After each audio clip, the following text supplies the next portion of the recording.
Welcome to the Working Genius podcast, where we discuss anything and everything related to the 6 types of working genius and how it impacts your work and your life. I'm Patrick Lencioni. I'm your host today, joined by the squad, Cody Thompson. Hey, Pat. How you doing? Good. Good. Not great, because we're not using that word. Tracy, how are you doing today? I am awesome. Thank you. Awesome. Good word. And we have Matt, who is not only our engineer today, but he's a guest on our show. Hi, Matt. Hi there. And Liam. How you doing, Liam? Hello, everyone. We got a first time on. So today we're going to talk about what, Cody? Entering the workforce. Yes, how working genius helps us make that entry into the workforce. Now, for those people that entered the workforce years ago, this is still going to be interesting because it has to do with choosing a job and choosing a career and all those things. But we specifically want to focus on a young person diving into jobs for the first time after college or whatever situation they're in. And that's why we have both Liam and Matt on the mic, because we want to talk to them about their experience, their friends' experience, getting recruited, looking for jobs, and how their understanding of working genius informs some of that stuff right now. Yeah, and it's interesting because like we're coming up on graduation season. You know, That's we right. did a little podcast last week about what a great gift this would be for grads, but this is the reason, is because we're going to talk about how it could affect the way you look at jobs, what jobs you're interested in, what would fit you, how you're uniquely gifted. And if we could solve that problem, you know, this would be wonderful. Right. And Tracy, you said something before we started, and that is we don't want to give people the impression that when you're graduating college, or maybe you're graduating high school going into the workforce, or you've decided to do something like that, which is fine. More and more successful people are doing that we're not trying to say you should have the perfect job. Mm-hmm. You know, we don't want to get this, you need to have the perfect job and you should complain if you ever have to do anything you don't like to do. Hey, learning by doing hard things is wonderful. Mm-hmm. So this is not one of these Pollyanna-ish entitlement things where never do, if your boss asks you to do something, say, well, that's not my working genius. It's like tough luck. But what we are trying to say is if you don't know what your gifts are, you might very well be walking into a job that not only are you not going to like, you're not going to succeed in. And that there's no real virtue in that. I mean, you can recover from that, and I certainly did. But if you can avoid that, that's actually good. Right. Absolutely. And if 80% of your job lives in your working frustrations, stay away from that job. Mm-hmm. I mean, we should not put ourselves in those situations. That's ridiculous. Well, and I love this context because it really is kind of a crapshoot, because this is the cleanest slate that you're ever going to have, is graduating college. Because it's like you might have had an internship here to help you get through college or something like that. But most people feels like the only blank slate you're going to get in your life. And then what happens is, without any handles or context for what job or what role should I actually be looking for, we end up doing the thing that our dads always tell us is like, they're offering you a job. Do they have benefits? You should take it. Exactly. And then what happens is you get stuck in a job for a long time that was sort of a crapshoot to begin with. And then that's what your resume says for the rest of your career. And it's almost hard to get out. And before we bring these guys in, it's worthwhile to explain like my experience coming out of college, because I got really good grades because we were pretty poor and I needed to work hard and I get a job. I wasn't going to ask my parents for any more money. And so I did all these interviews, and I interviewed with this one company that everybody said, well, if you could get a job there, you're set. Mm-hmm. And I got that job. By the grace of God, I got that job. But the problem was, it was exactly the opposite of what I was skilled to do. So I say by the grace of God because it was a fortunate thing that I could make some money. But it was not good for me in terms of my skills. Mm-hmm. And for the same reason that I didn't like mowing the lawn with my dad when I was a kid, because it was actually asking me to do my very working frustrations. And for 2 years, I grinded it out. Now, I can look back and say I learned some valuable lessons, but it was so painful and so confidence crushing. Mm-hmm. It took a while to recover from that. And I don't think anybody needs to walk headlong into an experience like that. And for me, it was everything was doing T work, tenacity, and E work, which was just do whatever somebody asks you to do don't use your discernment, don't invent a new way, don't wonder, it was playing into my greatest weaknesses, and I was not good at it. And then too many people, too often, that's their 2 years they grind that job out, and then their resume says that they're only qualified to do that same job at a different company. Mm-hmm. And then you, without knowing like, oh, the reason I didn't like that job. I think that's really what it is. Right. It's like, I've had multiple jobs in my career.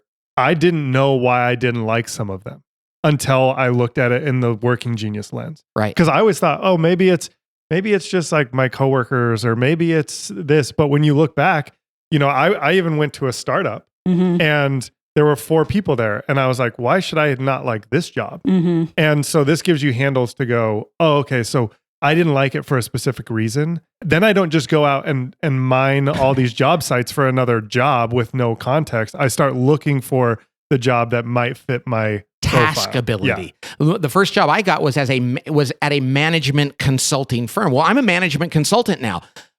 But the job they were hiring for wasn't to be a management consultant. It was to be a quant jock, to sit there and quantify numbers and make slides and graphs and everything else. And so I suffered for 2 years thinking, but this should have been great. And the partner on my case, she said, you'd be a great partner here, Pat. You really would. You get what we do. But that's not what we need right now. And you're going to have to suffer for 5 more years before we let you do that. You should probably leave. And thank God I did, because I finally got to do some of the things I love to do. So the title of the job isn't always right. The industry isn't always right. You got to get down to the tasks. Yeah.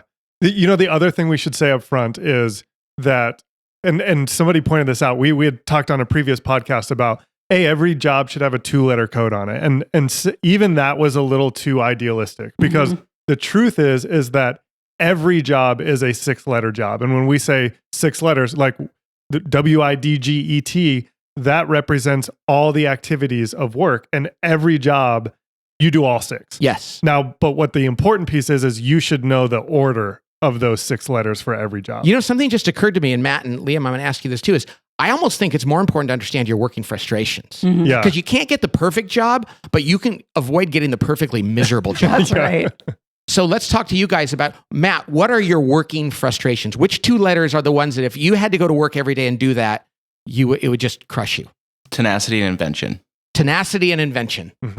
So actually, Matt, if you had to be like a solopreneur, come up with a brand new idea and do everything, pack the boxes, market it all by yourself, like my friend John, who does that at home. In fact, those are, I think, his 2 geniuses.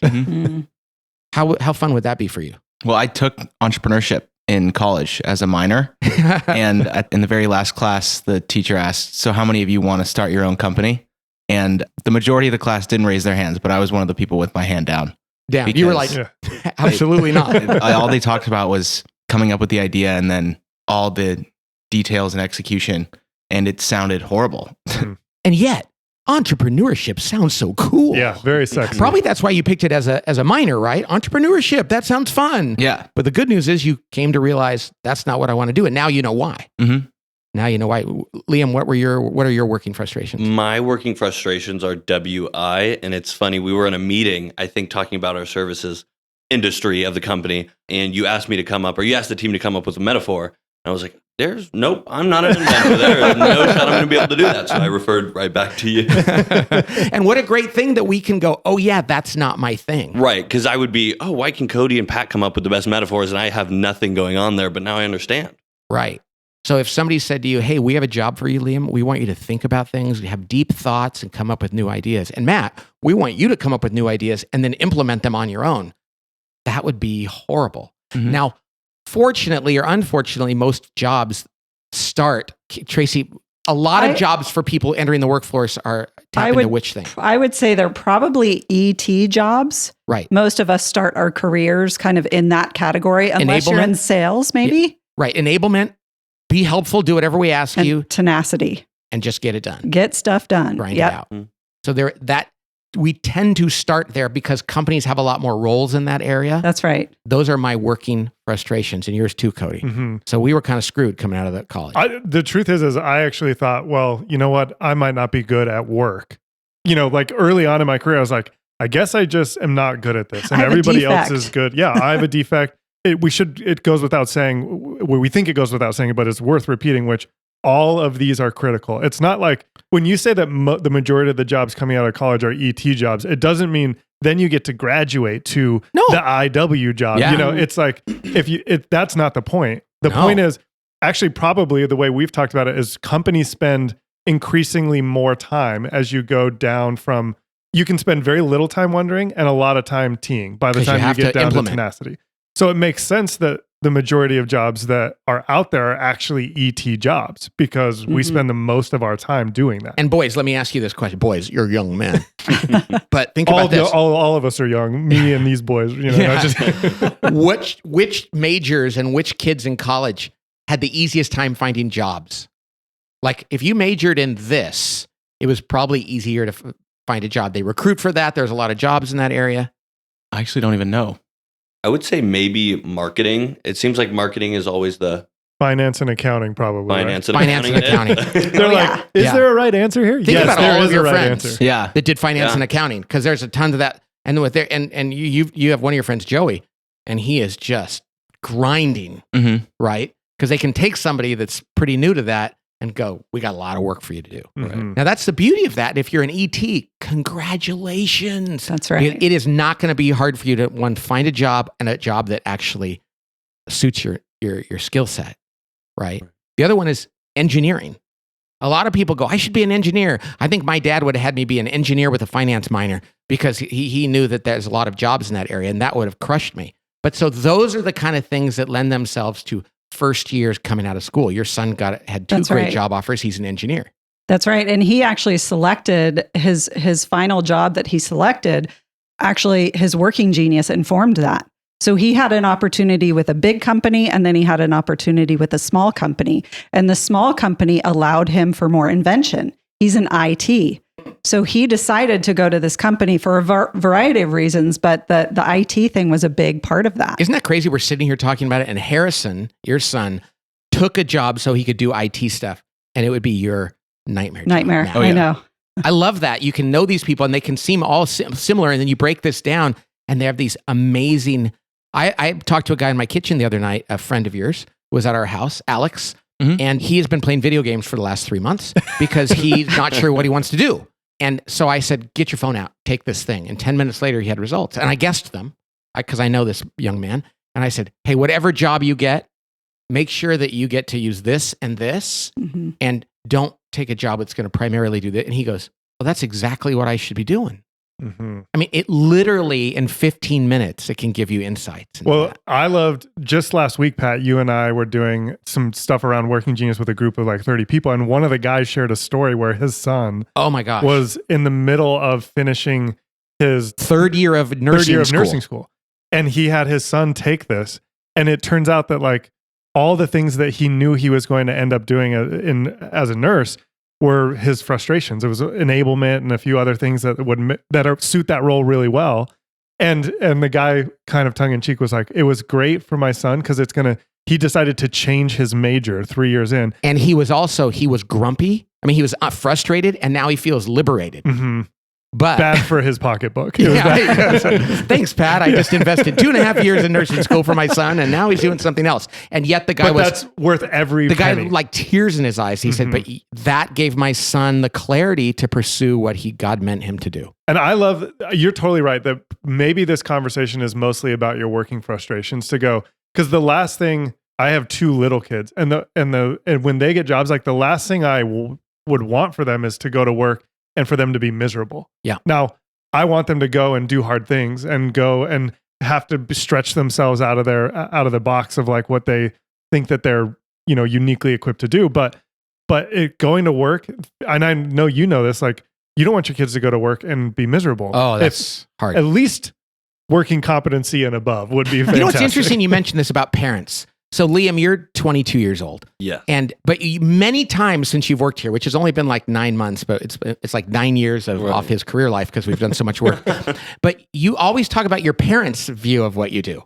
Yes. Well, first and foremost, my dad is a DT, right? So he would always get stuff done. He would decide things and get stuff done. But I always noticed that I was always forced to do things. He never had the genius of galvanizing me around it. So I was like, okay, I guess I'll just do it. But what I've come to understand is it's so much easier if you actually galvanize Huh. people because around that's the something. next stage in the process. Right. Yeah. And what I would always do when I would, try and plan something for my buddies, I would say, hey guys, can we do this? But we never discerned it together. And I would just try and galvanize it. And it was so frustrating for me. But now I understand that, okay, we have to discern it together and make sure it's the right thing to do. So it's a lot easier to galvanize. That's neat. And now, how do your parents feel about what you're doing now? They love it. Yeah, Because it's awesome. and the key is because Liam has a job where he is using his geniuses.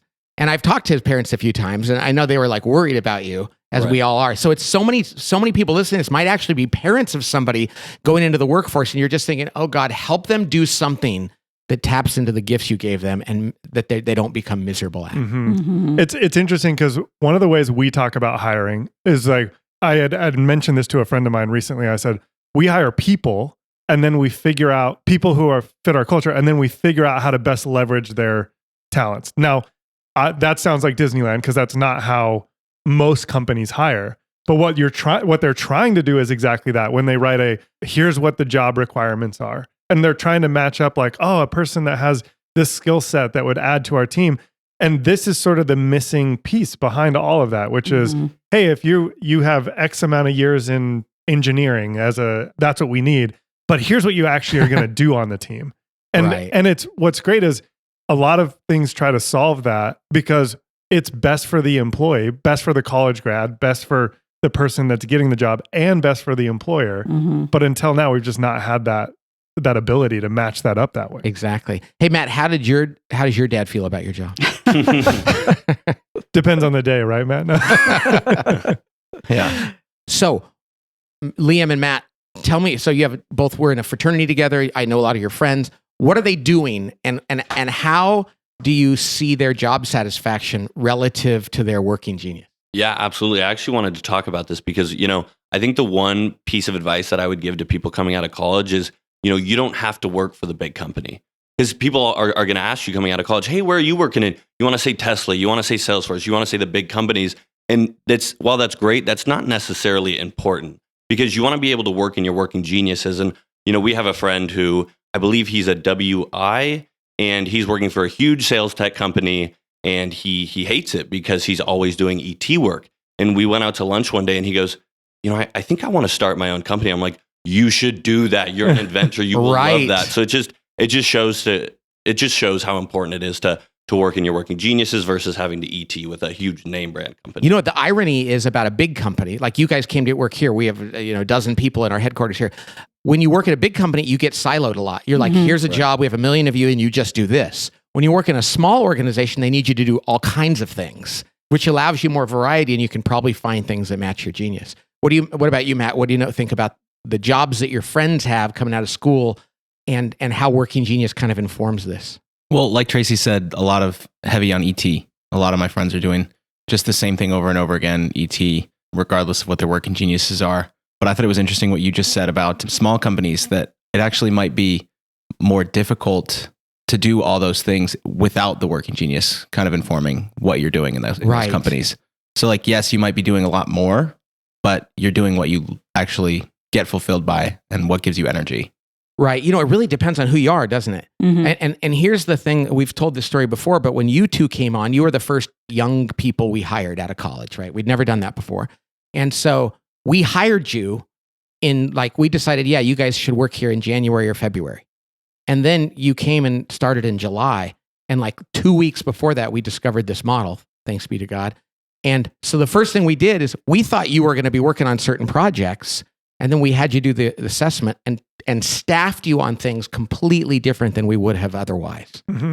And though you guys are wonderful people, I think that your success level would have been very different had we just randomly thrown you onto projects based on need. Well, and honestly, I could have seen us making a decision completely differently for all good intent, all good reasons. Like if in a vacuum, we might have said maybe it's not a good idea to put, Matt Lencioni on the project that you're working on right now, just by way of right out of the gate, maybe he shouldn't be on the team with his dad. Well, right. We could have easily justified making that decision and go well, why don't we put Liam over there?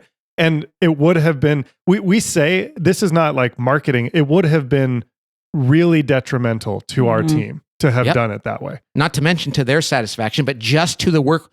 We are getting exponentially more work out of these guys who are pretty worthless, right? I mean, you're just young guys because we know what they're great at. Yeah. And now when they struggle at something and we can explain it, we can go, okay, you're going to need to override that sometimes, but we're not going to make you do it every day. Yeah. I think it's worth saying too, is even though the context of this is okay, if you're graduating, you should know this so that you are analyzing the jobs that you're about to get a little differently. But if you've already taken a job, it's still worth going in and going, hey, I just learned this about myself. And here's the things that I'm fulfilled by. Like, these are the things that make me bounce off the walls. If I'm given a chance to participate in the brainstorming side of this, even I know that I'm, young, or maybe I haven't cut my teeth yet in this industry or whatever it is, but just going to your manager or your teammate or someone and saying, hey, this stuff actually brings light to my eyes. And I think I would really enjoy that.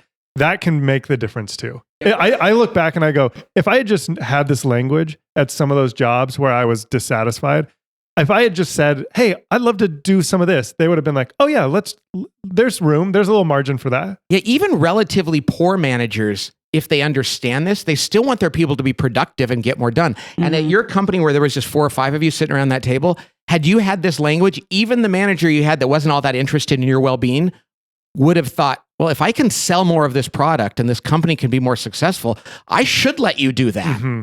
It's not just about altruism. It's actually it's pretty practical and self-centered for a leader to want their people to do what they're great at. It just so happens it's like a have your cake and eat it too situation. Like, who doesn't want their employees to live in and be doing the thing that they want to do because it serves the business better? Exactly. Hey, I have a question for you guys. Of all of your friends, and you guys are very social and you live near a bunch of your friends, how many of them they've been working for like 8-9 months? How many of them are like, oh yeah, I'm going to stay here for a while? Or how many of them are already looking for their next thing?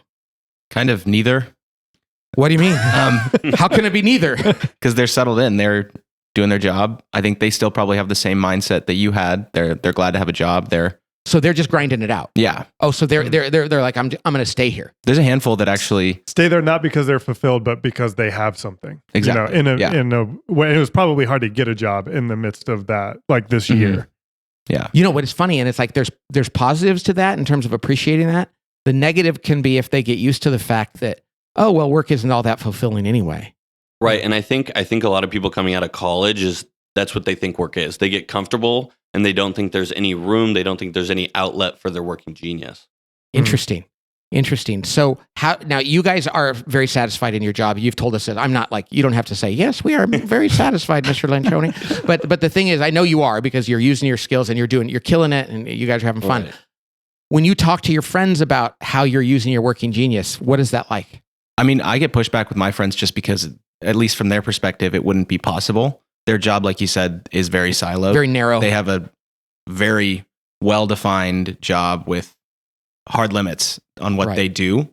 So even when I present the model to them and like the whole power of it and everything, it's kind of, well, yeah, that's great, but my job is my job. And I don't know how to make it. Do you guys have to kind of tone it down then? Kind of Definitely. Talking about your work? Yeah, I actually do. I think we do tone it down a little bit because, there's not a lot of companies that a 22-year-old can try and galvanize a 40, 50-year-old woman around getting into a meeting. And it just sounds, I know we've probably talked about it before. It sounds weird. Right. It's almost like they're not even going to believe it. So I'm not going to talk with them about it. So maybe when they're in that place where they're finally deciding it's time to get out, one of the things you guys can do for them is say, know who you are, know what's out there, and find a good match. Mm-hmm.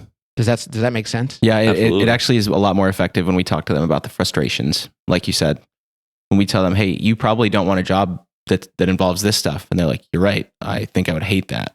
So. Right. Working genius is more about the ideal. Mm-hmm. Although, and when a company has a lot of vested interest in helping their people find the ideal job. Mm-hmm. But when you're getting out of school or you're young, probably avoiding the things that are in your working frustration is a better place to start. All right, now we're going to do a commercial. We like to do these unpaid commercials for products or ideas that we just like a lot. And Tracy, what are we doing a commercial for today? So we are doing a commercial for the book, What Color is Your Parachute? Is your parachute, not my parachute. What color is your parachute? That's right. This is a book that my mom gave me when I was 16. I promptly put it on the shelf in my bedroom and said, I'm not going to do that. And then probably 6 years later, I did it when I left a job and I was in transition. And it is a lot of work, but it was really great to think back about my childhood and figure out what my favorite things were. So while the Working Genius, we certainly recommend doing that. If you really want to go deep, deep, deep and understand who you are and what you've done throughout your life, I love this book. And the even best part of that is Dr. Richard Bowles, who wrote this, who's since passed away, God bless him. I got to know him. He's from the Bay Area and I met his son. And then I got to know him and talked to him about the book and what it was about and how he wrote it. this book also, people that might not realize, outside of the Bible, it's one of the best-selling books of all books. Wow. Wow. And I know it's been around There's forever. a lot of books. So That's a lot of books. And I mean, yeah, hundreds of millions of copies of this book, I think, have sold. And because it's been around forever, and it's just a really great way, if you have time to really go deep, to understand, who you are and what you love. And so that's it for today's version of the Working Genius podcast. I want to thank Matt and Liam for joining us. Now that's your break. Scurry back to work. You've got a lot of work to do. But thanks for being here, you guys. We appreciate it. We love talking to you out there, the audience. And so we'll look forward to our next version of the Working Genius podcast. God bless.